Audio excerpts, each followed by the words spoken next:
Hallelujah.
cứ ăn được một cái yêu nó đi vào lòng vào lòng giác năm vào lòng lại cứ ăn thật sự là không đến đâu là tâm nhưng mà mình sư bình thư trường ban đại diện tỉnh Gia Lai sẽ có lời khai mục sư hội trưởng Hội Thánh Tin Lành Việt Nam miền Nam, quý mục sư, ủy viên tổng liên hội, quý mục sư nhiệm chức truyền đạo tình nguyện, quý chấp sự và toàn thể con cái của Chúa có mặt buổi sáng hôm nay. Chúng ta dâng lời tạ ơn Chúa vì Chúa đã ban phước cho hội thánh của Chúa người Ba Na trong năm qua. Từ khi hội đồng Bồ Linh năm 2013, sự khát khao của hội thánh là được kinh nghiệm trong sự dâng hiến cho Chúa. Và qua một năm, hội thánh của Chúa ở đây đã được kinh nghiệm lời Chúa dạy là thể ai gieo ít thì gặp ít, ai gieo nhiều thì gặp nhiều. Và hội thánh của Chúa cũng kinh nghiệm được rằng ban cho có phước hơn nhiều lắm. Và kinh nghiệm được lời hứa của Chúa là Chúa đã mở các cửa sổ trên trời đổ xuống phước tới nỗi không chỗ chứa chan. Và hội thánh đã hưởng được ơn của Chúa và kinh nghiệm và tấm tới trong sự dâng hiến của Chúa. Và có thể nói rằng người ta đã nhận thấy rằng hội thánh của Chúa là có phước và hội thánh của Chúa là rất vui thích. Và Đức Chúa Trời đã phán với hội thánh như vậy, và hội thánh đã thể hiện sự trung thành trong sự dâng hiến. Với ước muốn của hội thánh của Chúa năm nay là hội thánh của Chúa sẽ càng giống Chúa hơn, có tâm tình giống như Chúa Giêsu Christ đã có và được thể hiện trong cuộc sống hàng ngày. Nên hội thánh đã ước muốn rằng làm sao để mình tấn tới trong con biển và thông biết Chúa, hầu cho có thể sống và theo Chúa mỗi ngày. Và hội thánh của Chúa trong cấp đồng Ba Na đã trình cho ban đại diện, và ban đại diện đã trình cho sư hội trưởng và ban trị sự tổng liên hội và trình cho chính quyền. Cảm ơn Chúa, Đức Chúa Trời đã ban phước và nhận lời hội thánh. Và sáng nay Chúa đưa tôi tới của Chúa là một sư Phan được cử hội trưởng Hội Thánh Tin Lành Việt Nam miền Nam đến đây để qua tôi tới của Chúa, Ngài sẽ có sứ điệp cho hội thánh của Chúa ở Ba Na, cho hội thánh Chúa cộng đồng Ba Na, hầu cho hội thánh của Chúa sẽ lớn lên trong âm điển và thông biết Chúa đó, và có một tâm tình giống Chúa để chúng ta thể hiện đời sống cơ đốc nhân quá sinh hoạt mỗi ngày, và hội thánh sẽ luôn luôn sống bước đi theo Chúa mỗi ngày như ước muốn của hội thánh Chúa tại đây. Nên giờ này xin kính mời hội thánh cùng đứng lên và chúng ta bày tỏ sự ước muốn khao khát đó qua câu gốc của chủ đề năm hôm nay ở trong Philip đoạn 2 câu 5 với tiếng phổ thông là hãy có đồng tâm tình như đấng Christ đã có. Xin chúng ta cùng đọc câu kinh thánh này 3 lần. Một tâm tình như đấng Christ đã có. Hãy có đồng một tâm tình như đấng Christ đã có. Hãy có đồng một tâm tình như đấng Christ đã có. Với tư cách chủ tịch ban đại diện Tin Lành Gia Lai, tôi tuyên bố khai mạc Hội đồng Bồ Linh Hội Thánh Ba Na năm 2014. Cầu xin Đức Chúa Trời ban ơn sức giàu điều hướng ban năng quyền trên mục sư hội trưởng để ra giảng sứ điệp lời của Ngài và ban ơn dẫn dắt các tôn ông của Chúa hội thánh Pana để chúng ta được làm vinh hiển danh Chúa và chúng ta được sống với điều ước muốn là đồng hành với Chúa của Ngài. Amen. Kính mời hội đồng an toàn. Lâm đồng kho chào cho con tộc ăn thì là tới đây là người Israel thầy biết chúng không và ở đây Israel các nhà nhiều vào học đề vẫn sẽ học đề vậy là học đề minh tích đặc biệt là đâu bây giờ nó có là gì tí chúng không và là tí ông trình và nên các nhà nhiều và học đề người học đề lo làm cùng cùng cách vì ăn học đề các bài là nên các nhà và bây giờ kính mến đức tiền và tình quý vị ăn có thể có quý vị mà không có đấy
dan việc học nghề hàng đầu cũng là học nghề kia có bên anh sẽ sửa tăng hơn nên có học nghề các bạn có thể vẫn nên học nghề mà mình có kia còn nhanh việc việc làm hơn kia riêng mà có học nghề trên cái học nghề tham cung cân và tiền cân kỳ được sợ để kia là ban tổ chức rồi kỹ năng cho được thường được gì thì cứ để ngủ ở nơi có thể nhận rồi mà được biết có thể kinh và trật tự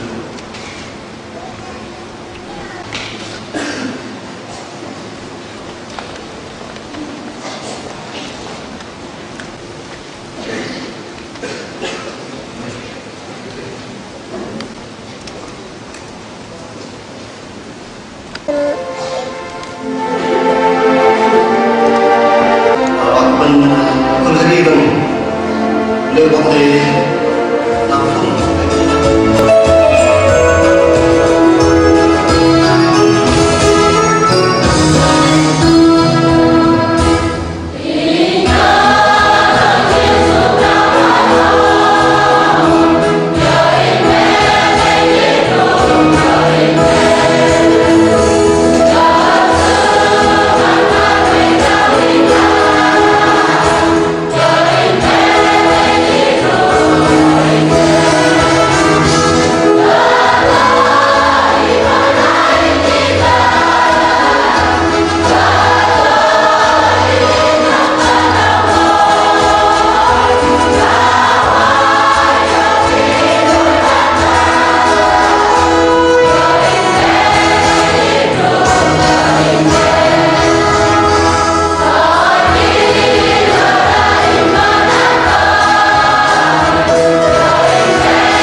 dalam kegiatan kemudian negeri kampung daerah Medan di Negeri dalam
Đức học đây bảo vâng cha chưa nên là học đây quân phụ thầy dân cao sang nhớ trong về học đây việc chúng ta yêu kỹ năng thầy dân cao sang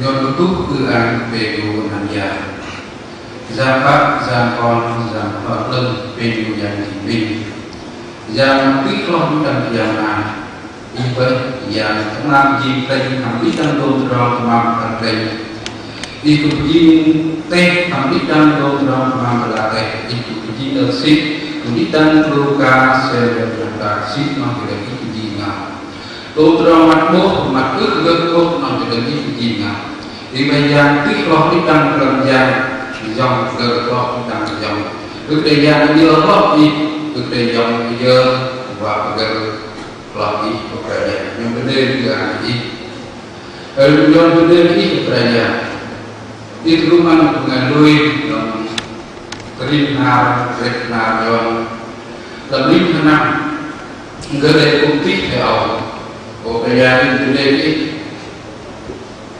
ước bắt bằng saja.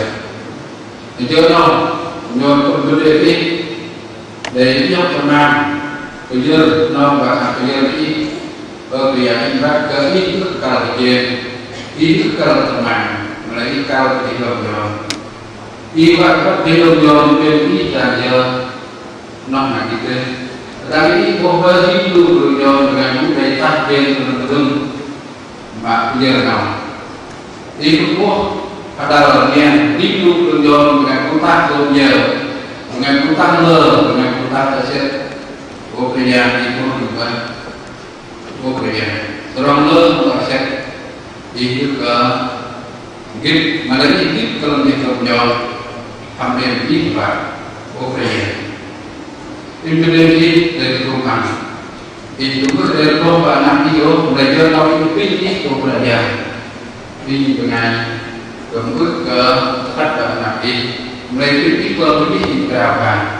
Minta itu rumah dengan mata dia dalam kudung dalam penjara yang tapi itu pun bisa kemudian tadi sudah kata pun kerja di buku mana kita kerja kalau itu pun dengan penjara kerja kalau sudah pun mà ra đây là mặt pháp thật như thật đó những kiếp điều là vi của thầy giờ đâu là được quan chịu đi sư đệ bây giờ là đâu nào đi ngồi thì thôi rồi giờ đâu và giờ trong giờ và khi của bạn thì rồi qua mà trong giờ trong tí kiếp cơ trong trước là cái gì tốt của bạn bè điều sự để đi cái công tác hàng quay Amat là yang bergaya, amat yang bergaya. Ini boleh, tidak produk dia boleh bergaya, boleh. Oh, baik ini macam kurri, lampung tuang berikan, boleh. Dia kepasan, pas bergaya, pin lampung tuang beri.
rồi cũng tham gia một đề làm nơi một đề gần tóc nơi một đề là còn trong người gần siêu cả gần mong có không biết là một đề trong người gần siêuran cao khan thì có những bộ đề cung vân hoặc vân làm gì chép ra con ta như là nơi một đề không thì thầy thuốc đọc vân bằng cái gì chào ba cho hơn cho nhiều luôn thì gặp lớp học thì thì vẫn yêu mà thuốc đây là theo học đây do thuốc Việt Nam học đây Việt Nam của bạn thì còn đại gia làm cho nó vào sự nhớ sự đây mà sau thì vẫn khi đọc tích vẫn sau đó thở cồn chỉ ăn được ngày đôi về thì yang phải yang trong môi thuốc môi mình vẫn yang cái này do vẫn cùng đoàn làm như thế nào vẫn bắt belum di bắt lên na di non ra vẫn quay mà vẫn thôi nó là đi bắt cái em dọc tung nó đi hàng cái em và em thì đón lên na di bằng các em cùng đoàn làm tung rồi na nó đi cùng nhau là rồi em lấy con mình trò chơi mà ước lên cái đề thôi lấy cờ đỏ đang do ước của bạn mà làm cái đề em là cái con tâm linh làm hỏi ngày đi cho cái đề cái này đừng ngọc em là cái vô cùng lâm đề mình nè gặp vô cùng lâm đi để đó em là cái trên đó ngoài street tình sự là nhà có hàng vào cái đề mà đây sự ước mềm từ đó sự có hàng vào cái đề đó sự còn là bằng du chi coi còn ngày bằng du khe đem con còn ngày đi đề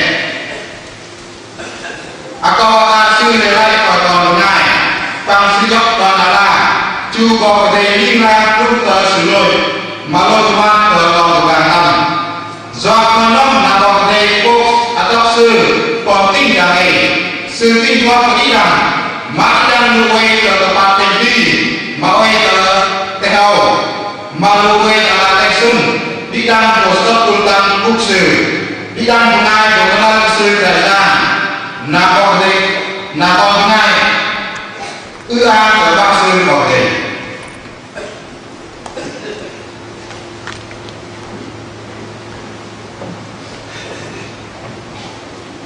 chúng ta đứng xin mời sư Phan Đình Cự hội trưởng của các nước Việt Nam. Xin kính mời hội đồng cùng ngồi. Bên đây là người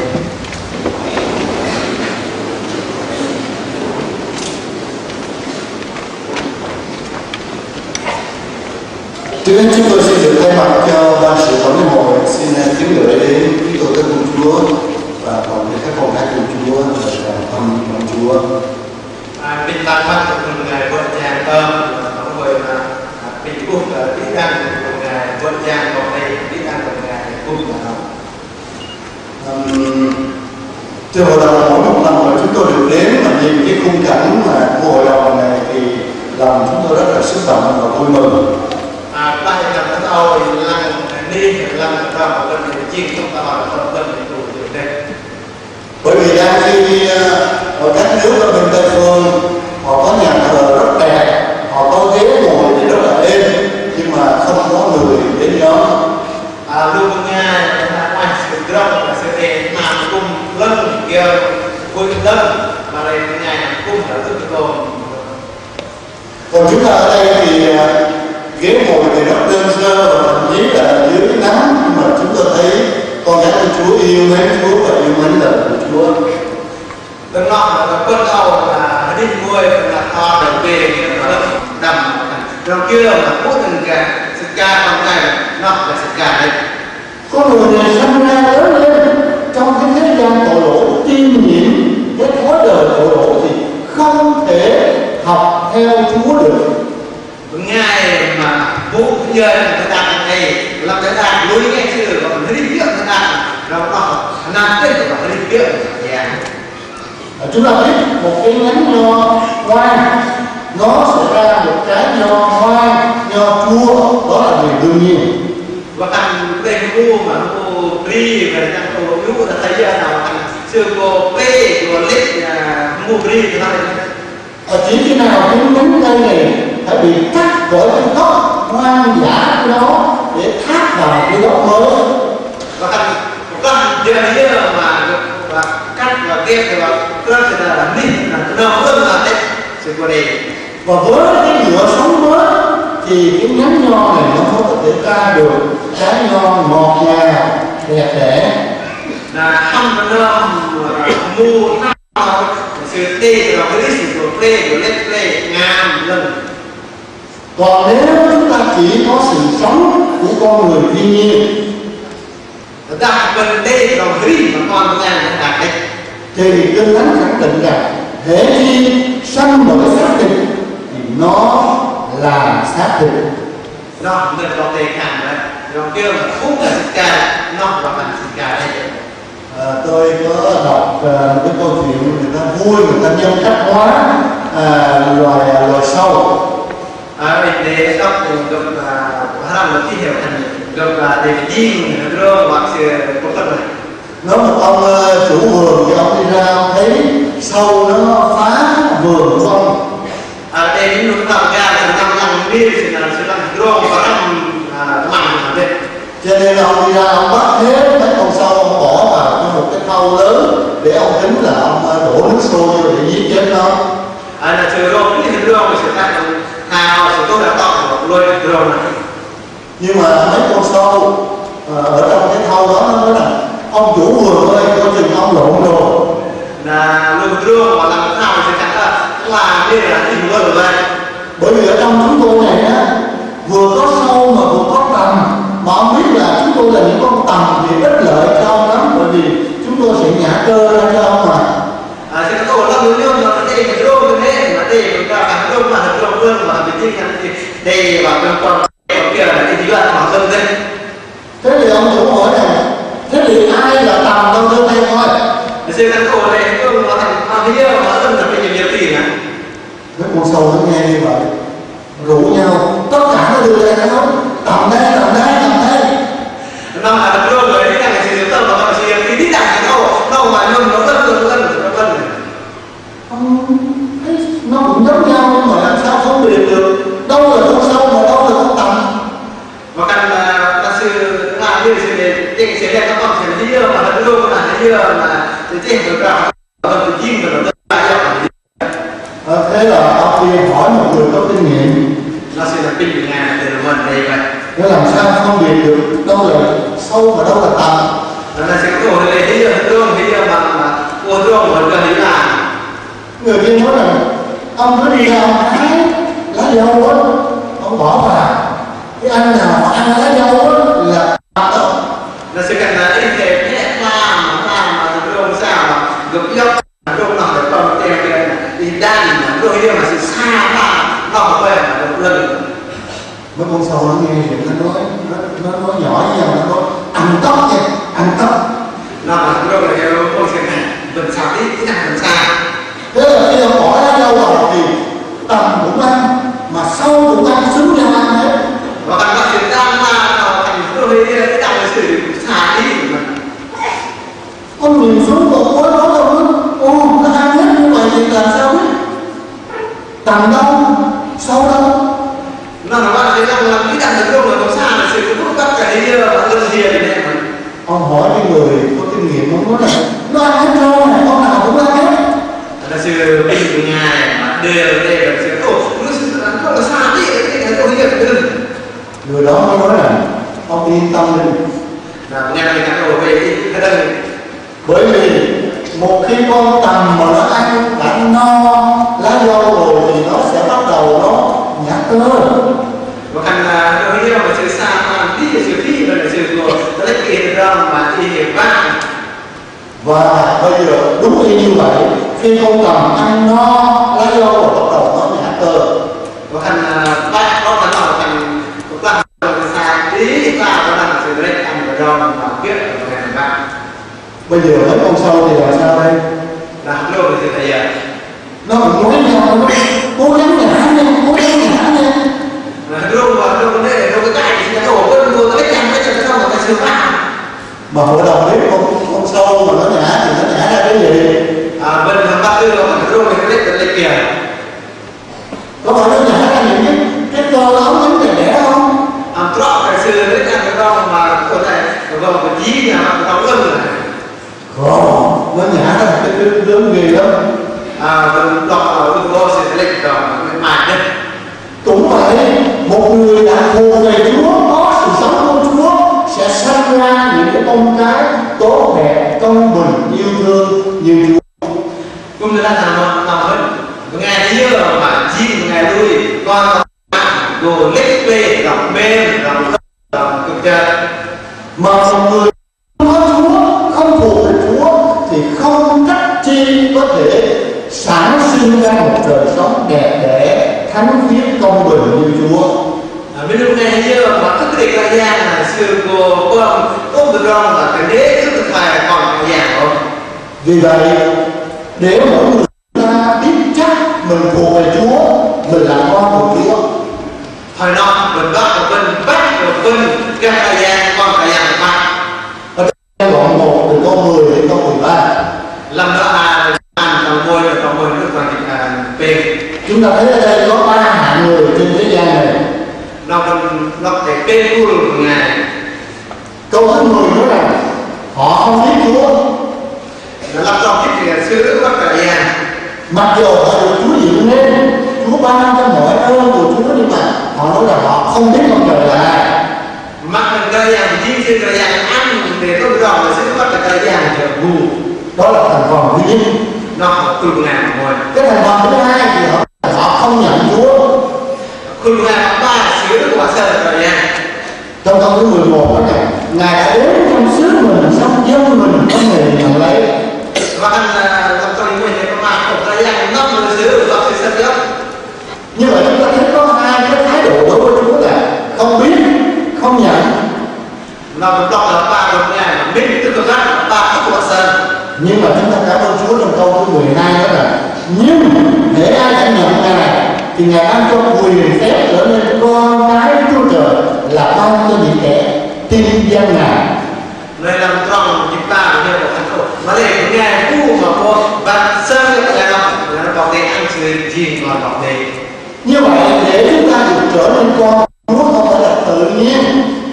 Nó mình đọc là bên chim mà nó thấy đọc là mắt hạt đây này đâu. Mà mỗi người chúng ta phải mở lòng tin nhận Chúa một cách cá nhân. Nó là bên ở thầy riêng tu cái đi bên luôn bên sơ là cả nhà đi vào bên. Và thưa với hội đồng, Chúa Giêsu nói rằng Ngài đứng ngoài cửa và gõ.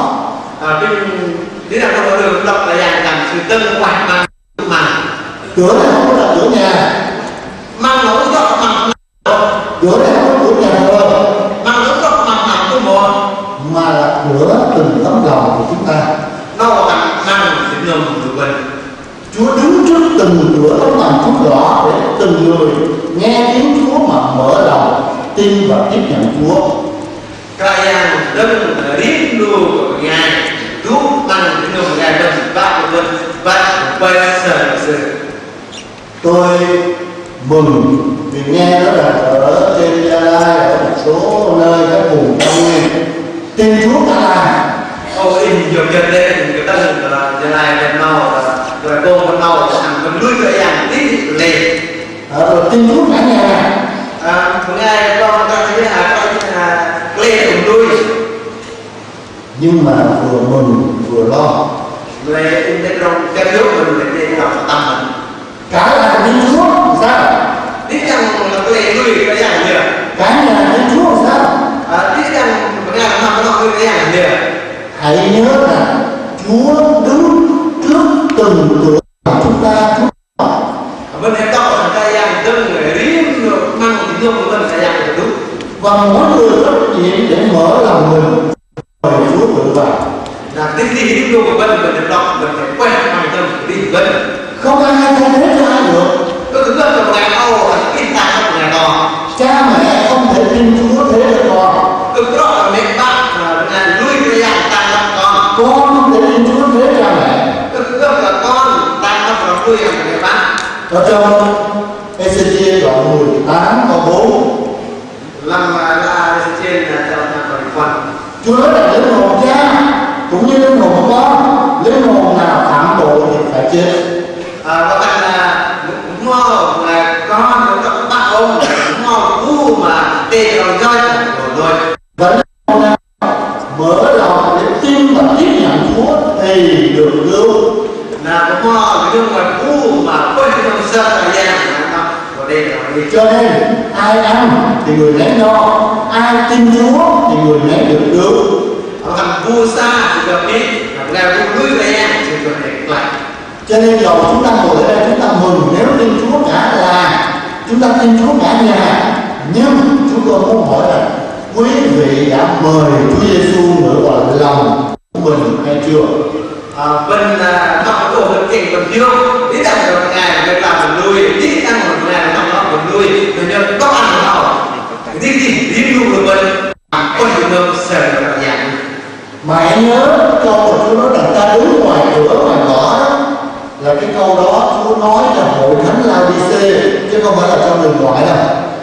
Mình các bạn là cái dạng hàng cái về rất là nặng đúng không? Là dạng ăn chục ngày nuôi để làm xe tức là dạng ăn ngoài đó. Ở đây là Chúa nói cho tín đồ là hội thánh Lao-đi-xê Trong cái dạng có ma được ngày nuôi là không có nuôi làm xe. họ có đạo, họ có lễ nghi, họ có đi nhà thờ, nhưng họ vẫn để Chúa Giêsu đứng ở bên ngoài tấm lòng của mình. Sư đi lòng núi thì lòng một phần kia lòng đất trong nhà nuôi này là đây sư lễ thời gian hoàn định. Và nếu chúng ta không cá nhân mở lòng mình ra để mời Chúa bước vào lòng của mình thì chúng ta chưa thuộc về Chúa và Chúa cũng chưa thuộc về chúng ta. Và đang bên nước tạm ở bên trong mình sơ thời gian bên đọc đầu thời gian nước tạm ở đây là từng hộ. Cho nên tôi muốn nói điều này với tất cả quý vị đại biểu của hội đồng này.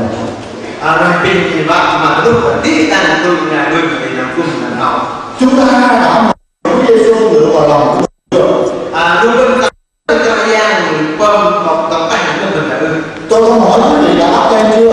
ấy cái người em bên mà thành tập có em luôn. Tôi không hỏi quý vị có nhân tiền của nhà thờ không? Ấy cái bên học bây giờ là làm không chia luôn. Tôi không hỏi quý vị là con của ai ở trong nhà thờ. Ấy cái bên con của là không là nơi. Nhưng mà tôi muốn hỏi là quý vị đã mở lòng để mời Chúa dựa vào lòng mình chưa? Mà đây bên tạm bất ngầm bên sơ thời gian bất ngầm mình được. Không phải mình được sanh ra trong gia đình cơ đốc nhân thì mình đương nhiên là cơ đốc nhân. Tôi đó là thằng bên của dân làm năm đó ngày nuôi của đó bên gì ngày nuôi bên. Mà chỉ khi nào chúng ta mở lòng để tin tiếp nhận Chúa thì chúng ta mới là con cái của Chúa. Là nhờ mà bên ngầm bên sơ thời gian bất ngầm bên nó bên gì còn là dạng. Và khi chúng ta đã thuộc về Chúa, có sự sống của Chúa thì chúng ta mới nói đến cái việc là học theo Chúa mỗi ngày. Và mà bên sơ thời gian bên thời gian đó là bên nước mà còn bên là hơi đi đọc kiếp thời gian mình là không có Chúa thì đừng nói đến cái việc này. ở sau cái thời gian là nước mình ứng không mà phải đi kiếp thời gian không. Giỏi lắm, chúng ta một ngày, 2 ngày rồi chúng ta sẽ thất bại rồi. Anh có cái đó là mà tê của bên tê là những ta đang thấy mình là cái thời gian để đọc tập cùng đây là làm. Chỉ khi nào chúng ta mở lòng ra để mời Chúa tự vào, Thánh Linh của Chúa đặt sự sống mới của Chúa trong lòng chúng ta, nhiên hậu chúng ta mới sống theo điều Chúa dạy được. Và hành chúng ta nhớ mà mình bên ngầm bên sơ thời gian bên ngầm bên nó bên đây là có lần quen bên là bên là mới đi đến là đọc cái thời gian cái thời gian. Cô-rinh-tô thứ nhì đoạn 5 câu 17 là ai ở trong đấng Christ thì nấy mới là người bị nên mới và những sự cũ nó sẽ qua đi và Đức Chúa Trời khiến mọi sự được trở nên mới trong đời sống chúng ta. Là làm tròn toàn một ngày vu mà quên không dân là nhà nó cô cũng hát nó lòng ngày lòng cô tê là nhà nằm kiếp là nhà. Chúng ta phải có đấng Christ trong lòng của mình, chúng ta phải có sự sống mới của Chúa thì chúng ta mới có thể học theo gương của Chúa chúng ta. Bên thế đây là gian làm thương bên thế mà năm rõ kiếp là gian đây là bên gồm ở đi học kiếp là gian. Và Phaolô gửi cho các tín hữu tại hội thánh Philip: hãy có đồng một tâm tình như đấng Christ đã có.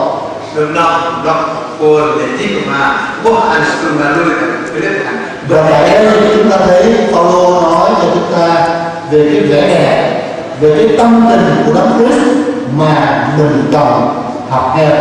Nó học buồn, vô hạn bên học lưng, bên cao là học trước là dàn suy đề. Và tôi nhắc lại một lần nữa là phải thuộc về Chúa, phải có sự sống của Chúa, phải là con của Chúa, thì chúng ta mới có thể có được cái tâm tình và học đòi cái tâm tình của đấng Christ. Bên đọc vào, bên các là dàn thích là dàn ta, phải nói là mà bên người tiền là trên là phải suy đề. Chúng ta thấy ở đây Phaolô nói Ngài vốn có hình với Chúa Trời, song chẳng coi sự bình đẳng mình với Chúa Trời là nên nắm giữ, chính Ngài đã tự bỏ mình đi. Và nó có cái để các bạn sư ra giang tóc học đây mà đây sư ở lúc mê không đầu sư tóc học đây do phần là chú riêng còn ngài mà từ theo ở đây để Chúng ta thấy cái tâm tình hy sinh của Chúa Giêsu của chúng ta ở đây. vân lóc là những ngâm mà cả giang chú giống nào Đấng tạo hóa vinh quang ở trên thiên đàng, các thiên sứ sẵn sàng để hầu hạ Ngài. và cái giang thì riêng bên tê quê ở những ngâm đó là luôn lên giang hơn được đi sư. Nhưng Chúa từ bỏ vinh quang đó để Chúa hóa thân làm người để có thể cứu chúng ta. Nên cái chắc được đó hơn do chú riêng và ngài là tổng lại của mình. Rồi Chúa đến thế gian, đến thế nơi thấp nhất hy sinh cho chúng ta. Và các em chú cái ra anh em nó cần đi mà cái đêm hương nó vào trong đây của mình. Quý vị thấy Chúa chọn cái nơi này đến làm máng cỏ chuồng chim tồn tại. Vân Long và cả nhà nằm đưa là đi rồi bò nghiệp. Rồi cuối cùng Chúa hy sinh mạng sống của Ngài trên thập tự cho chúng ta. Nếu có đọc tôi cả nhà anh còn đi thì tôi lọc làm gặp lòng đi của mình. Thưa hội thánh, chúng ta cảm ơn Chúa vì tâm tình hy sinh từ bỏ của Chúa mà chúng ta được làm con cái của Ngài ngày hôm nay. Một lòng do cả nhà chú trong lòng đối lòng làm cho mình lên được bên đây còn sự. Chúng ta cũng cảm ơn Chúa bởi vì chúng ta vừa kỷ niệm 100 năm đi làm thuyền Việt Nam. Vân Long và thành những năm do và lòng nói lời của cái Việt Nam. Cái sự kiện đó vẫn còn in trong trí chúng ta rất rõ ràng.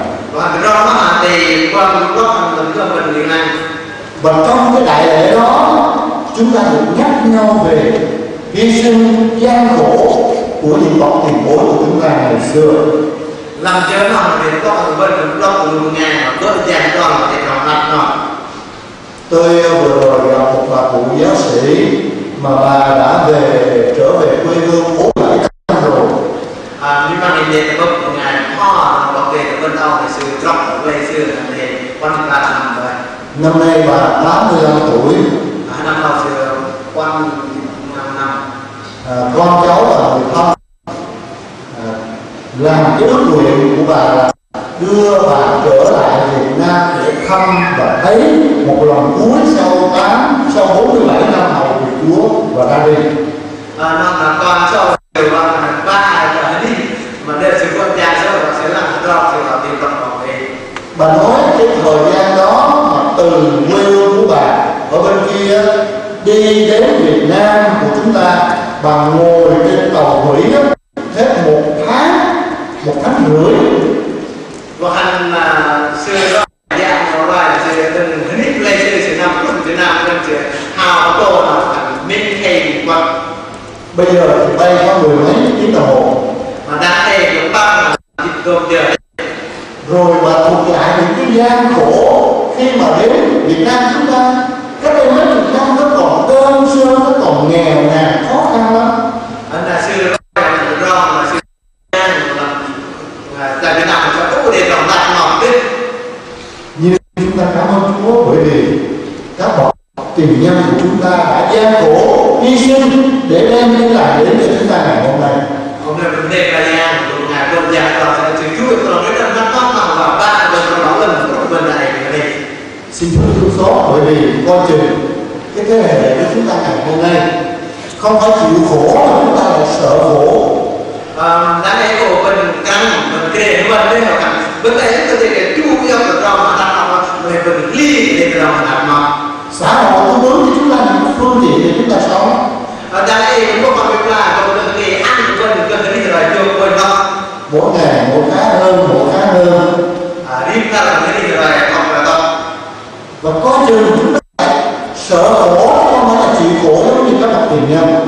này mình làm cái mất cái này mình ly của mặt ta và cứ để cái chu vào mặt ta ở lúc này trong nhà còn sao Chúa đã hy sinh, cả nhà mình và mình các sứ đồ, các tôn giáo của Chúa đã hy sinh, luôn nhà chơi ba luôn nhà có cha to sẽ cùng mình các và bậc tiền nhân của chúng ta đã hy sinh luôn nhà có cha to sẽ con mình cùng nhà mình và để chúng ta có được cái tin lành phước hạnh hôm nay. và luôn mình để nó nằm lên để nó tiếp theo cái này Và vì vậy khi Chúa cho chúng ta học theo gương Chúa thì khi Chúa cho chúng ta cũng sẵn sàng chấp nhận sự gian khổ để hầu việc Ngài. bây giờ nhà ăn của mình và mình trước thời gian mà lên mình gần cái đi trước thời gian của này Đừng để thế gian học nhốt mình trong cái tháp nhà sung sướng. để ăn rồi cái bạn này chính mình làm cái gì mà mình là cô để làm được chưa Xin Chúa cho chúng ta học theo gương Chúa, sống theo gương Chúa, chịu khổ như Chúa. bây giờ nhà ăn của mình không rồi thời gian đi rồi thời gian mình học còn trước rồi thời gian Rồi ở đây chúng ta lại thấy tiếp tục trong cái tâm tình của Chúa là cái tâm tình khiêm nhường. trong một thành là làm thời gian đây chui vào bạn là Ở đây nói rằng chính Ngài đã tự bỏ mình đi, tự hạ mình xuống. là một trong thành thời gian dốc là Chúa thì cầu sư Dầu Chúa chúng ta ở nơi thật cao mà Ngài là đấng đáng được tôn cao mãi mãi. và hành bạn sư với cái gì mà Chúa cũng thể có ăn sư liền là Nhưng mà cảm ơn Chúa, Ngài hạ mình xuống đã ôm lên thời gian thì Chúa thì cầu sư và Ngài bày tỏ cho chúng ta thấy một cái tâm tình của một người khiêm nhường hạ mình. đâu phải sự có hạt rồi luôn rằng là cổ với luôn một ngày mà Chúa thì cầu Thế thì hôm nay xin Chúa cũng trang bị cho chúng ta để chúng ta học hỏi theo cái tâm tình của sự khiêm nhu hạ mình đó hầu Chúa. nó mình là nhà ăn của mình gặp mình không rồi gặp mình Chúa còn là Chúa với con chân vinh được con chân thời gian Cái tôi của chúng ta thì nó không muốn hạ mình đâu. và thành cái tích coi rằng là ngược với cái chưa thì Hội thánh tại Philip và ông Phaolô đó là xin hãy làm cho tôi được vui mừng trọn vẹn trong cái đoạn 2 chúng ta đọc đó. làm là cùng là người cái đích là một cô là cổ cái chim ăn cái con cái gì rồi kìa siêu Bởi vì có một số người họ vì ích kỷ và họ vì kiêu ngạo cho nên Phaolô nói rằng đừng làm sự chi vì lòng tranh cãi, vì hư vinh, nhưng hãy khiêm nhường coi người khác như tôn trọng hơn mình. mà đây thì lớp này lui là sự cứ mà chưa có chưa là sự ngã thì mà là dung như là ma đây là một cô của bạn cần thể lạnh ngày nay cái lọc vần được lọc vần Chúa hạ mình xuống. Chúng ta là tôi tớ con cái của Ngài, chúng ta tự đưa mình lên, chúng ta không giống Chúa. cái nhà chưa cái con nhà xưa vẫn có cái nhà mình là tốt một cái gì mình là tỏ rất rõ bằng cái nhà rồi Và những người được Chúa dùng phải là những người biết hạ mình khi nhiều. một ngày mà cái nhà như là một ngày là tất do phần là chưa cái con Phaolô cho chúng ta thấy cái tấm gương của sự khiêm nhường hạ mình. một cô đến một bên của nhà gặp phần là Phaolô nói là mình giống như một người lính của Chúa. một cô cầm bước vào trên một ngày linh thời gian Và quý vị nghĩ rằng ông Phaolô là lính hay là tướng? bên đó là ông cô là cái linh là sự công nhận Phaolô có thể tự xem mình như là một người tướng, một người sĩ quan của Chúa được không? một cô sẽ là cái cô thì sự ngày công nhận bên đó cái nhà nó bảo Được quá phải không? gỡ Xứng đáng. có Nhưng mà không, Phaolô nói rằng ông rủ ông mời Timôthê rằng hãy cùng ta chịu khổ như một người lính giỏi của Chúa thôi. mà lên bên thì Chúa cái coi là bên nhẹ trở linh thì là già. Tôi ước ao rằng Chúa cho quý vị dẫu chức vụ của mình là gì trong hội thánh thì chúng ta cũng vẫn cứ xem mình như là người lính của Chúa. Như vậy cái thằng của mình mạng bên tên đâu nhà dơ hay dơ không là lui cái bên lắc vào nhà bên thật linh là già. Đối với bạn đồng lao ở trong chức vụ thì Phaolô nói là tôi như là một cái thai sanh đó. Lâm một ngày của gia đây là một cô thằng in là hiện tại một ngày nào hiện tôi tổ kê.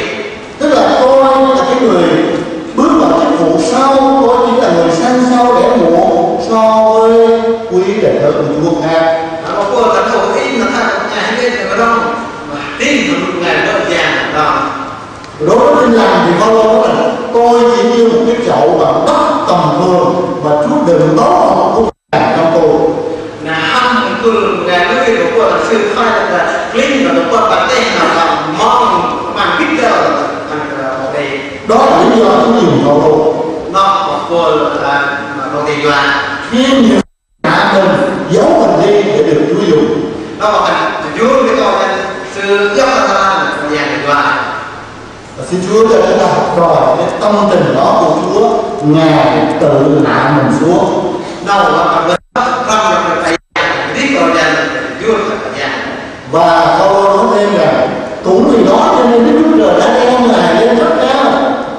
Nó có cô là do nó nằm bên là còn cái cốt tóc sự Chúa đi lên.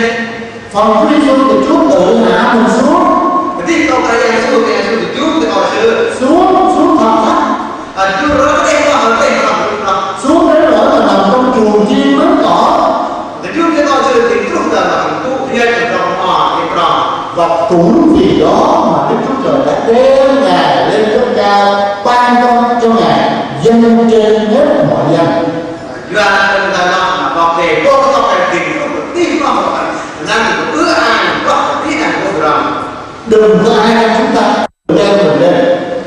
Nếu ăn tí coi dành bên mà bên cô đi coi dành bên. Cái việc chúng ta cần làm là cứ mỗi ngày hạ mình xuống. Từ đó mà bên các bạn có biết là Chúa đi coi dành bên tìm là. Còn cái việc Đức Chúa Trời nếu Ngài muốn cất nhắc ai đó là ý chỉ của Chúa, đường lối của Chúa. Học bảo vệ bác là con là tu là học bảo vệ. Người để được Chúa dùng phải là cái người khiêm nhường, hạ mình, giấu mình đi.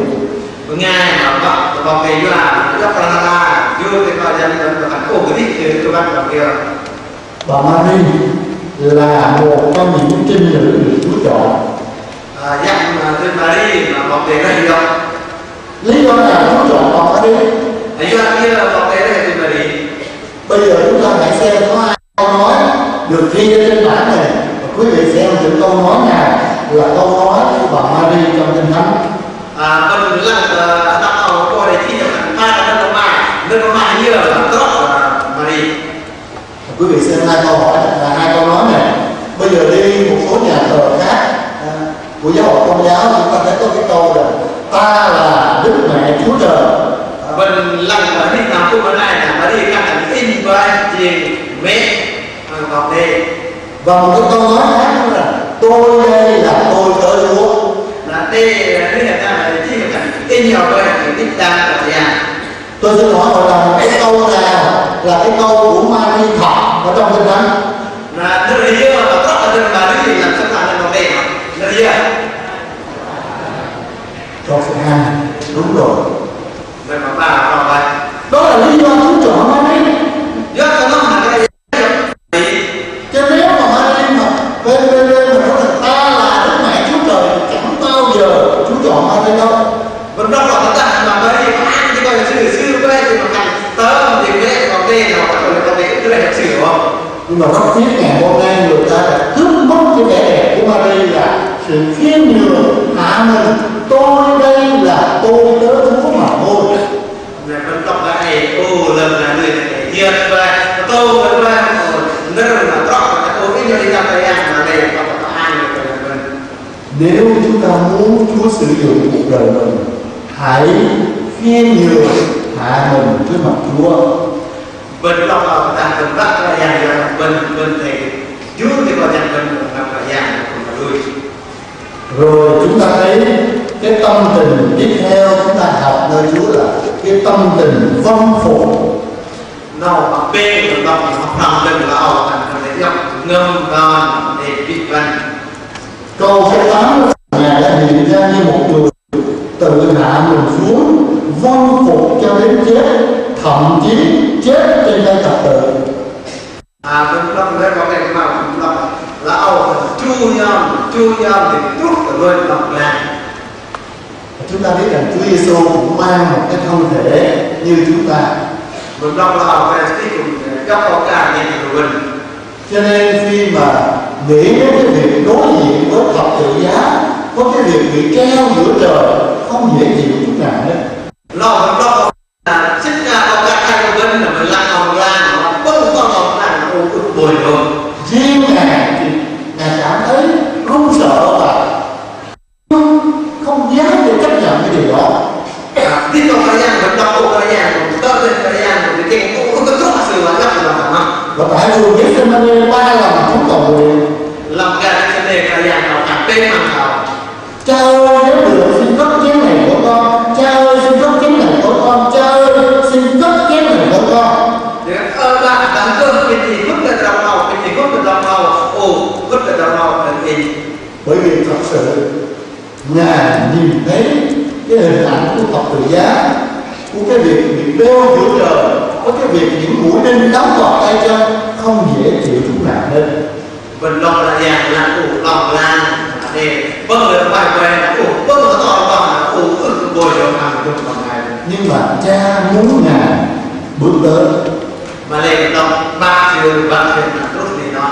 Cha muốn Ngài phải chết trên thập tự để mở con đường sống cho nhân loại. Bác chuyện nằm chút ở trong lôi đồng là quen rõ ănของNgài. Và Chúa Giêsu sẵn sàng để nói không với riêng của mình, để thưa vâng theo ý muốn của Cha. Nó là dạng sự ma hàng cái sự có về rồi chu là ít là đây. Xin Chúa cho chúng ta học theo gương vâng lời vâng phục của Chúa Giêsu.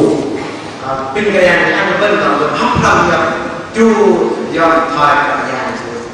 Nhiều nan đề xảy ra trong các hội thánh, trong các gia đình vì cớ thiếu sự vâng phục. Tỷ lệ rằng tốt của tôi là lui làm mặt nó và một bên nó bắt được lòng mình và chui lòng. Nhiều căng thẳng giữa vợ chồng, giữa lãnh đạo hội thánh ban chấp sự với nhau vì cớ thiếu sự vâng phục. Tìm rằng mà rất là rằng tóc về lòng mặt nó là không là lui nó cũng đọc và một bên chui lòng. Chìa khóa để giải quyết những cái nan đề đó là trước hết chúng ta kính sợ Chúa, và sau đó xin Chúa cho chúng ta tôn trọng nhau, vâng phục nhau, lắng nghe nhau. Là thành mắc mà bên tê rằng mà bên chui lòng là cũng đọc đi ra tại nhà chui lòng mà đừng mắc rồi bên tê rằng chui lòng. Chúa cho chúng ta học lấy cái tinh thần vâng phục Chúa, cũng vâng phục theo sự lãnh đạo của giáo hội, cũng vâng phục theo các điều lớn của Chúa, để chúng ta thấy nó ổn định trật tự trong hội thánh. Cái nhà bắt đầu bên là chu dòng rồi gì mà con nhà lui được ngày biết văn và cái nhà rồi ngày vợ gia rồi gì rồi con là lui rồi gần rồi chân rồi đơn lên là lui. Ở đây thì nói là Chúa Giêsu vâng phục cho đến chết. Là ông trong là cái nhà chu dòng tốt rồi. Nhưng mà có những người trong chúng ta thì rất là ngang hàng đến nỗi mà đến chết cũng không chịu vâng phục. Là bên trong này con này là cô đi nhưng mà nó không có chu dòng mà có tốt hơn để biết được chu dòng này. Cho nên học theo gương của Chúa, học theo cái sự sống, cái nếp sống của Chúa là học của sự khiêm nhường, của sự hạ mình, của sự vâng phục. Đó là cái lòng không không được biết gian là phải không chu dòng là chu dòng là mà tên không phải là gian chu dòng là cái. Xin Chúa cho chúng ta có đồng một tâm tình như Đấng Christ đã có. Bên cái ăn của mình là bên tên không phải là tên phải là gian chênh. Và buổi chiều hôm nay chúng ta sẽ nói đến cái việc là hãy sống, hãy làm, hãy hành động như Chúa chúng ta đã sống, đã làm. trước đây là một vấn đốc là vấn đề rí, vấn đề bơm, rộng cả nhà thì bơm vậy là bằng vậy. Tôi nhắc lại cái ý rằng chúng ta sẽ không sống theo như Chúa hàng ngày được, chúng ta chưa phải là con của Chúa. Nói cho lòng rằng vẫn cứ tưởng là cái định kiếp là nhà của riêng nào đã cần ước tỏ có con là nhà.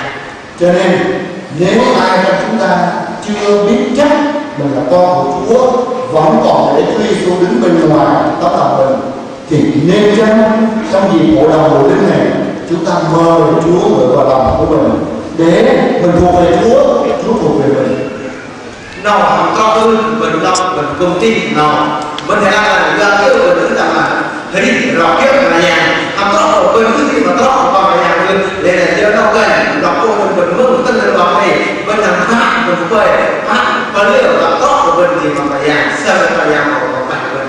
Và sau đó chúng ta sẽ nhắc nhau là hãy sống, hãy học theo, hãy làm theo như Chúa đã sống, đã làm mỗi ngày chúng ta. Ra thì vẫn xem là con nhà của em là cực tốt là cả cổ để in và đi, in và nhà năm, in và con thì giờ kiếp là nhà. Xin Chúa ban phước cho hội đồng. Và tình là nhà của tôi là một điều như vậy.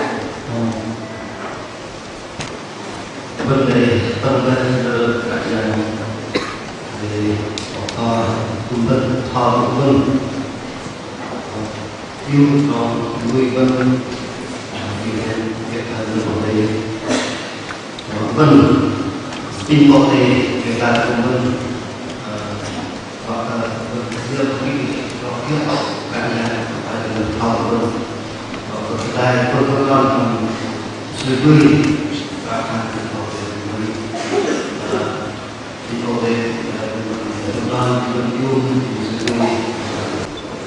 về quốc tế cây ăn một này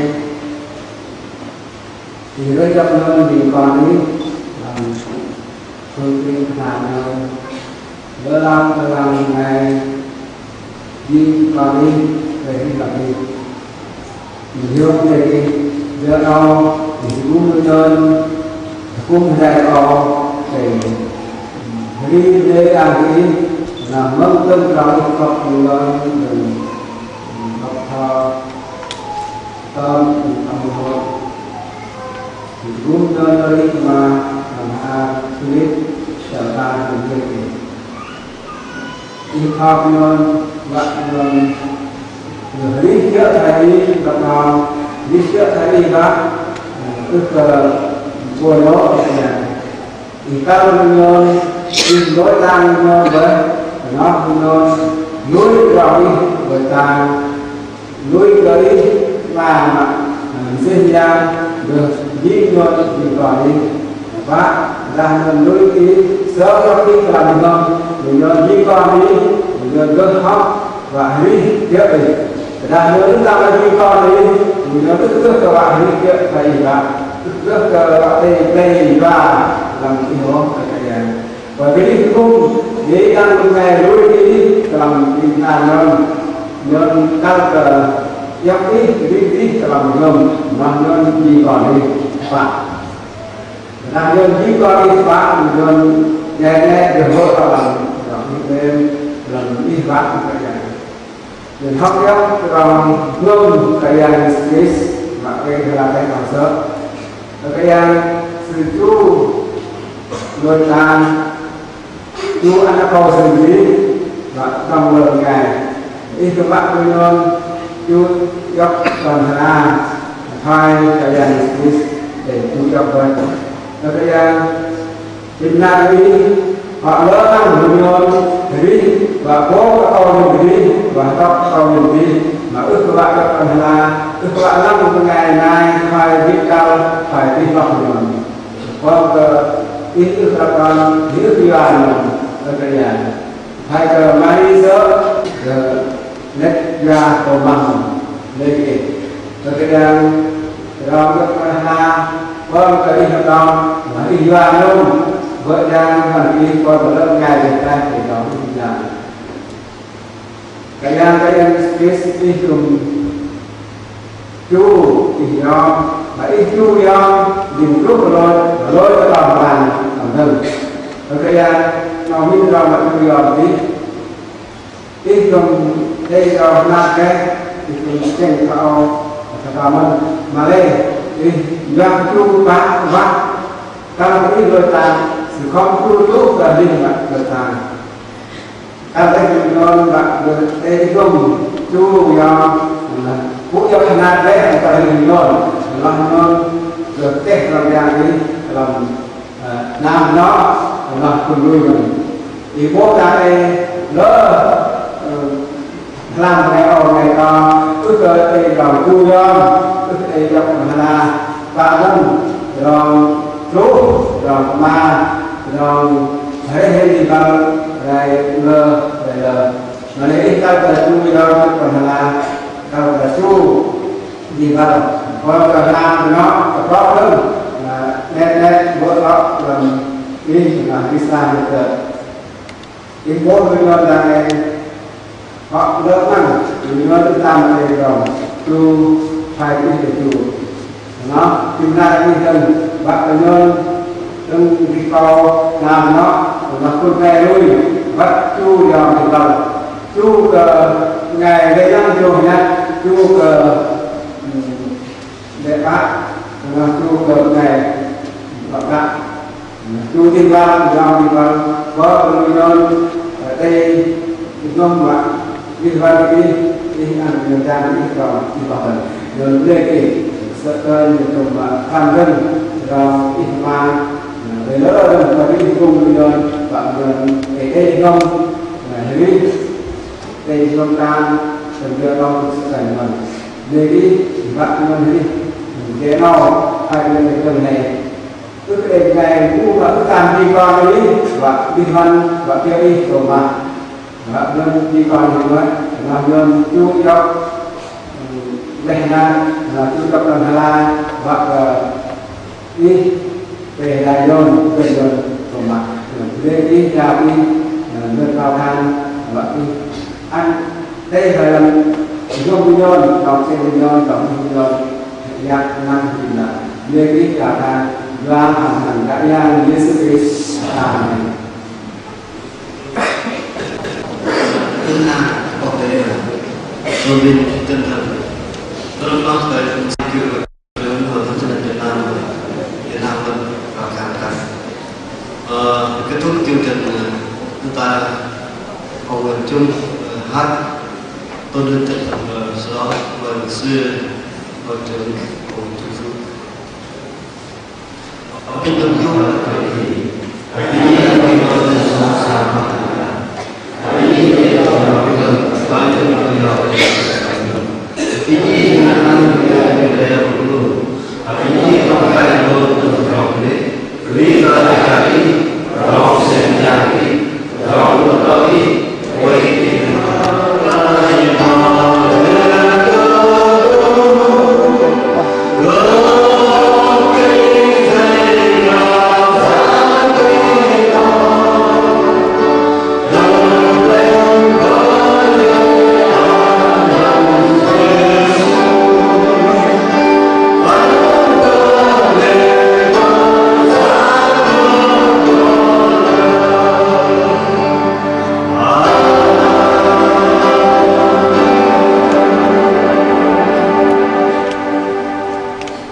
Nguyện xin ban ngôi Đức Chúa Trời chí cao, ban tình yêu dư dật của Đức Chúa Cha, ban ơn điển rời rộng của Đức Chúa Con, ban ơn quyền đầy dẫy của Chúa Thánh Linh để giúp đỡ mỗi người chúng con sống theo Chúa mỗi ngày, cứ trung tín trong sự thờ phượng hầu việc Chúa từ nay cho đến ngày Chúa Giêsu Christ hài lòng.